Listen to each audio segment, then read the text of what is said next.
Sa kabila ng total ban sa mga pogo sa bansa, isang umano'y Pogo Hub ang nabisto sa Taguig. Mahigit 100 empleyadong dayuhan at mga Pilipino ang naaresto. Yan ang exclusive report ni Nico Wahe.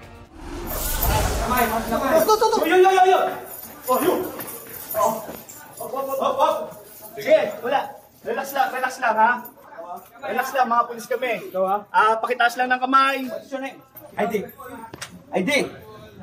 Sa 10th floor ng isang gusali sa BGC Taguig na corner ng sanib puwersa ng CIDG NCR Southern, PAOK at Southern Police District ang Chinese national na ito na may kasong estafa.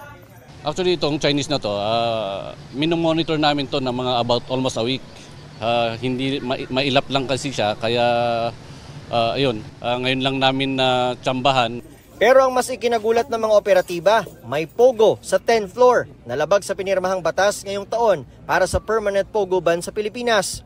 Nakahilera sa 8 mahahabang mesa ang mahigit 100 computers kung saan nakadisplay ang link ng umano'y illegal na online sugal. May mga cellphone din kada computer table. Ayon sa CIDG, tila may nagaganap pang love scam sa Pogo Hub na nagpapanggap bilang IT Solutions Company.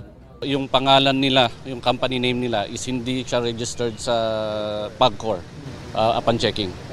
Hinala ng mga otoridad sa papel sa Pogo ng Chinong target ng kanilang operasyon. Usually, nagiging interpreter siya ng mga Pogo Hub. 17 dayuhan at 75 Pilipino ang naabutan nagtatrabaho sa Pogo Hub.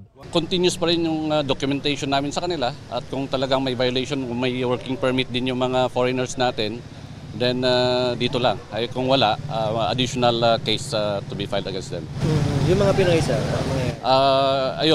There will be charged na employee ng Pogo. So violation din po yun. Ano po yun? Anong trabaho sa taas? May love scam din daw doon? Wala po!